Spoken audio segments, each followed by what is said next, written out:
Roger and James here from the DisKingdom Podcast. In this episode, we're going to be talking all about the Spider-Man PlayStation 4 game. We've got a load of information last week, including details on the Collector's Edition. We also got pre-order bonuses, the digital ones, and more importantly, the release date and a few little bits of trailers and stuff. Lots of information. It's going to be coming out Friday, September 7th, globally. It's like, yeah, finally. Like, this is how you do a video game release. Release on the same day. It's almost like you make your own... everything's a lot easier when it's got the same date. And, like, for, like, video games that come out. Lego Incredibles. Look at you. So, Friday, the 7th of September is going to see this one. It's going to be out on a standard edition on the disc. You can also get it digitally. You can also get a deluxe digital version. There is also a special edition as well, which includes all of the digital stuff as a pre-order thing. And there's also a special collector's edition. And the special collector's edition includes a number of different things. We have got the DLC, which is going to be coming later, because there was additional DLC going to be coming. Trying to think there. 3 post-launch story chapters with new missions, suits, and characters. There's going to be a steelbook, a mini art book, and also a little sticker. And there's also, I think there's a pin in the mail system as well. I don't know why they don't put them in the box for that. And I don't know. Also a statue by Gentle Giant, which has got Spider-Man on the top, and then they got a big box and it says they're not revealing it until later. So whatever it is under there might spoil the movie. Yep, and then there's a couple digital things. You mentioned this on top of the DLC. You've got 3 character costumes. They've revealed one of them, and it's you're going to cringe on this one. It's not actually Spider-Punk. It is UK Spider-Man from the Spider-Verse miniseries. I don't know why the hell the UK version of Spider-Man is a punk, but he's got the little spikes on his head. Axel Rotten, and the yeah, like 30 years ago. Yeah, well, we're all. That's how we all walk around with our. I mean, I have to put my one on when I leave, and my jacket, with my Union Jack, and all my. Yeah. See, I thought you all walked around with umbrellas and top hats and full suits and stuff. That was my. Yeah, that's just for going to work. We change into punk rock stuff when we leave and put our bowler hats on. Okay. Anyway, that's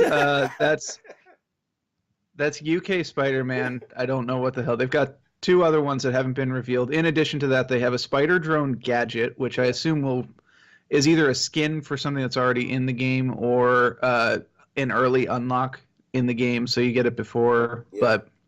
And then also specifically for PlayStation, it's only on the PlayStation, a PSN avatar that you can use with your I'm going to call it a gamer tag. I don't know what PlayStation actually calls it. A theme. And then 5 extra skill points. So I'm assuming that just lets you unlock skills earlier. Yeah. On a side note, if you are on Xbox, there are some new Infinity War avatars available for free now. If you're feeling left out, you can do that as well. Yeah, so, I mean, generally this seems to have gone down very well. This is one of the most anticipated games of the year. They pretty much said no microtransactions, none of that malarkey's in there. This is all in, big game, epic thing.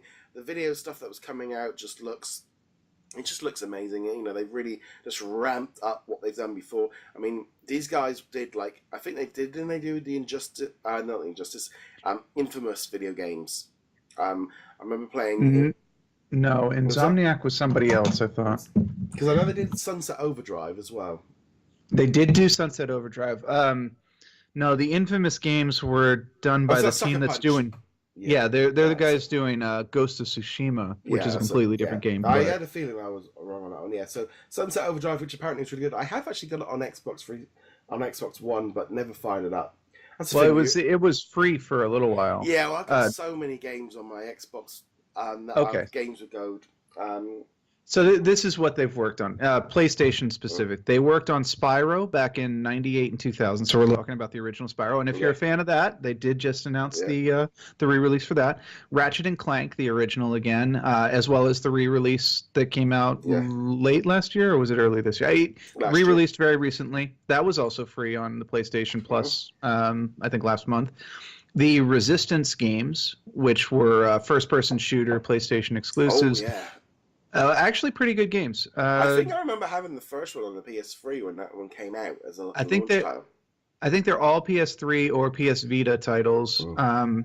They're quite good. They've aged pretty well. It's an alien invasion storyline, and then obviously they went off and they did some other things. They did the Sunset Overdrive. They did Song of the Deep, which got a lot of good reviews. I think I remember that one, and then a couple other ones that you probably have heard of. But in any event, they've got quite a good history going there. So. Yeah, I mean, this one it is a PlayStation exclusive. You are not going to find this on Xbox, PC, or Nintendo Switch. This basically, to me, is you can have Spider-Man for the Infinity War movie, and as long as we get the video games, that's basically what I feel was the deal. And I am 100% fine with that as long as this game is good. Obviously, Spider-Man's coming off a lot of hype. They did have the Homecoming movie last year. They've got a new cartoon series going on right now. Spider-Man is, of course, one of their most iconic characters. So, yeah, and it's been a while since we've had a good any Spider-Man game, let alone a good one. So, the hype for this one is great. We've seen some good previews for it. I still want to get my hands on it before I commit to buying it. Well, I'm going to buy it mostly because you and I are going to talk about it, and we'll want to get a proper review. But from the perspective of a gamer, for myself, if I was given the choice, I would want to get my hands on this before playing it, because so far, as cool as the trailers have been, they are very canned footage, very controlled environment, and I want to be able to get into them and start getting my hands dirty with it personally. I'll be honest. I mean, this is for me is day one for a number of reasons, not just because of obviously doing the side on businesses, but I've been buying Spider-Man games since the Mega Drive, and I had all the PlayStation 1 and all the PlayStation. I had most of the Spider-Man games, and some of the ones back then some of the PlayStation 2 games were epic. Even Amazing Spider-Man 2, the last one that I kind of played. I like Spider-Man games. I like the swinging, and it's that thing of it's just giving me everything I want in a Spider-Man game, and just from the trailer, it's like, we're 30, 40 Spider-Man games in at this point, so I like them. So I'm not really that worried really at this point. I am not crazy worried about it. I know it sounds like I'm very pessimistic on it, but I'm just very cautious about it because the Spider-Man games are extremely hit and miss based on reviews. I have to admit, the last Spider-Man game I played was Maximum Carnage on the Super Nintendo, so we're going way back. But I am super excited for this. I just, this is not specific to Spider-Man, but in general, new games, I am always cautious about new games. I've been burned too many times by games I was excited about, got all hyped up, and then it turns out they're bug-infested nonsense. I still remember the Batman Arkham, the last one, whatever the last one was. I think it was. I really enjoyed that one. I enjoyed it, but it had a lot of technical problems to begin with. Yeah, see, if you just jumped on a PlayStation, you don't have these problems. It's all these PC folk. Yeah, that's not an excuse at all. I realize you're joking, but still, that's not an excuse. That PC version was so bad, they ended up canning it, didn't they? It was that bad for a while. They eventually re-released it, and it's playable, but it's still one of those games where if people were like, oh, I want to play Batman Arkham, I'm going to get it on PlayStation or Xbox. It's honestly better on those. Spider-Man, obviously, you don't have that issue. It is on one system. I mean, it'll be even prettier on PlayStation 4 Pro than PlayStation 4, but I think either one is going to look fantastic. I am going to throw out one little thing, and this is kind of a pseudo plug. I do occasionally do a podcast with The Bad Gamer for Gametography, which is video game photography, where you take pictures in game. This game, they have officially announced, has a photo mode, which is where you can pause the game, spin the camera around, get good action shots.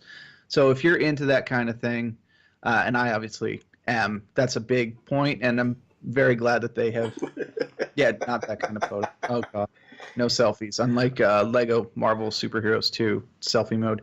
But that is actually, as silly as it sounds, that's a selling point for me, and that is as long as the reviews are good, day one purchase kind of influencer point. I mean, I'm not going to bother firing up the collector's edition. No, I'm not doing that. Primarily because it's £130 over here.